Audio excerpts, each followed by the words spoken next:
I can't do causes and consequences of the war in Ukraine in 9 minutes. So instead, what I'm going to do is just focus on the end of that talk. Why should we care about what's happening in Ukraine? So I think there are 3 big reasons you should care. One has to do with security. Second has to do with morality. And 3, I think there's some Stanford reasons. And that's what I'm going to talk about in the next 8 minutes and 24 seconds.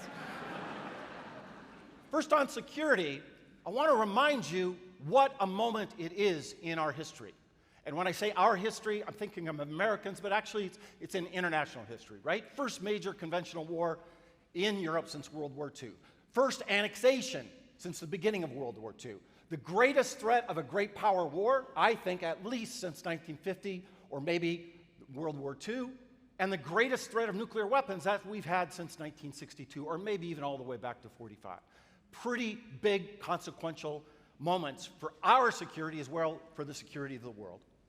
And I think how this war ends, and it's difficult to define how to win. Hit me on Twitter if you want my definitions. I won't go through it right now. But how this war ends has big consequences for our security here in the United States. If Ukraine wins, the threat from Russia is diminished to our allies.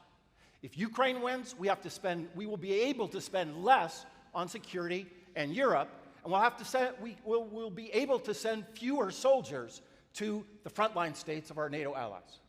And the exact opposite is true if Ukraine loses. Putin will be emboldened to threaten others, as the president talked about last night.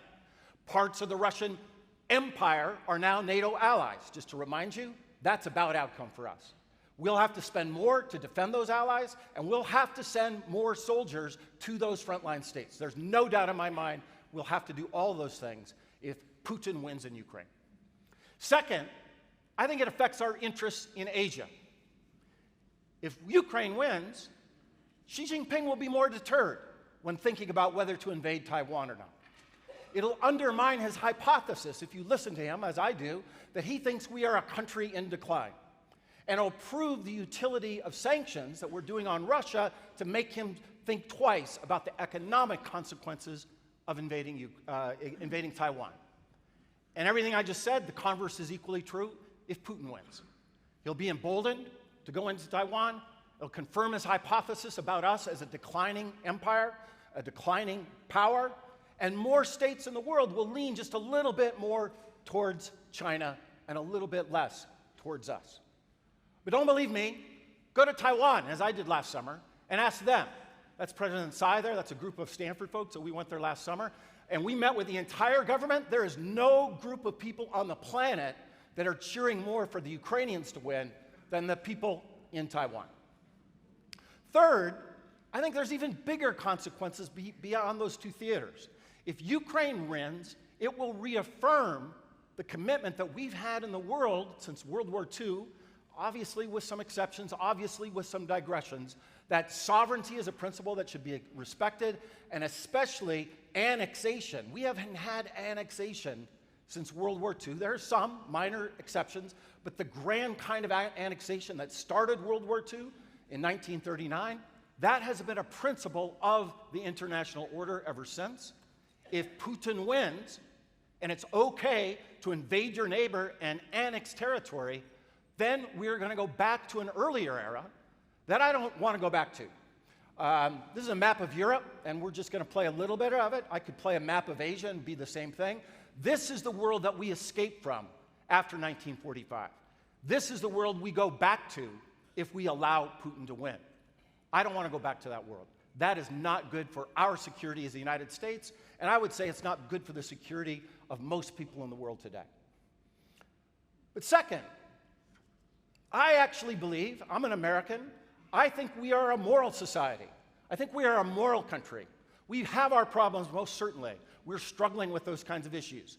That's a speech for tomorrow. Come to our talk on global democracy tomorrow morning over at Hawk Auditorium.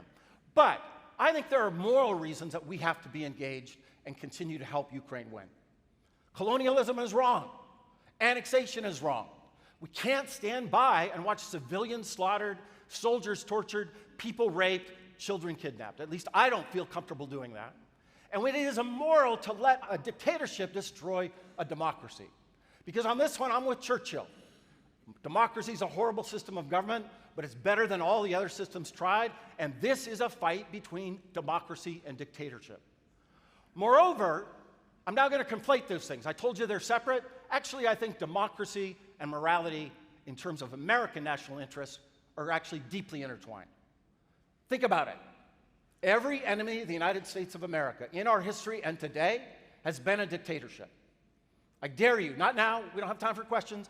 Think of, if I'm wrong, come tell me tomorrow morning of the exceptions to that. Second, the transformation of autocracies into democracies have made us safer. Think about Germany, Japan, Italy after World War II, post-communist Europe, and even Russia, which is now a very problematic state and confronting us and confronting the democratic world. When the Soviet Union collapsed, we had much better relations with that country when it was more democratic. Third, rising autocracies makes the United States less secure. Think of China, think of Russia and Iran today. And fourth, if we are in a long-term competition with China and Russia as its sidekick, this is the book I'm writing right now, we are not going to win that struggle. We are not going to win that competition if we don't have ideas on our side. It's one of our greatest assets as Americans and anybody from a democracy in this competition we have with China. So I think there's real moral and security interest intertwined. And here, I said I agreed with Churchill, but I also agree with what Madeleine Albright used to say. Promoting democracy is not just the right thing to do for America, it's the smart thing to do. But the last point I want to make it more personal. I want to talk about Stanford and why you, as Stanford alumni and our Stanford community in the world, should care about what's happening in Ukraine. First, we have some pretty special friends in Ukraine. This is President Zelensky speaking on our campus 2 years ago. That's on the left. He then spoke to us virtually on the right.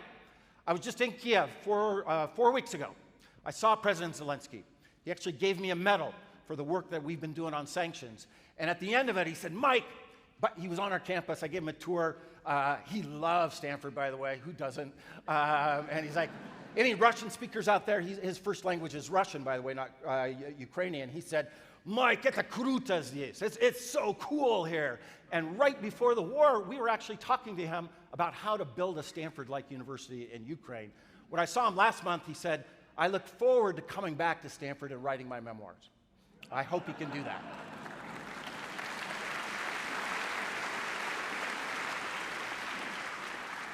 But here's some other special friends we have from Ukraine on the Stanford campus. These are all students from Ukraine. These are all people I know well. I don't want to abandon them. I hope you don't want to as well. I was just in Ukraine, I just said last month. We had a Stanford reunion. That's a photo of all Stanford alums in right now trying to save their country, every single one of them. Let me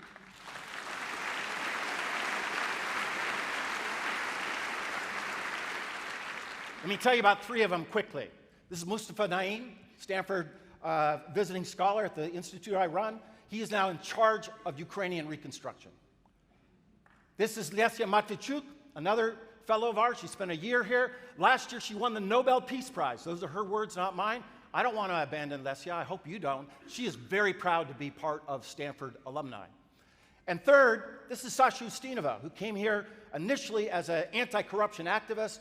Through her time at Stanford, she decided to get involved in politics, something I wish more of my students would do. She ran for elected office, became a member of parliament, and now is lobbying for more assistance to her country to win this war and to end the occupation of her country. You see what her work on the right. So don't forget her, and don't forget her daughter.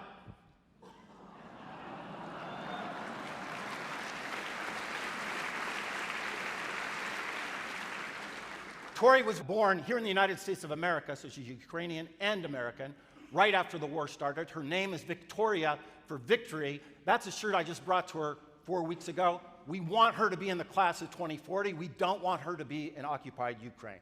So I think for all of those reasons, remember, there's these small d Democrats in Ukraine who have these deep connections to us. We cannot forget them. And by the way, there's some small d Democrats in Russia with deep connections to us too. One of them, his name is Alexei Navalny. He's dying in a prison in Siberia. His daughter, Dasha, is a senior here at Stanford. don't forget that for them, Ukraine's victory is also what they are working towards as well.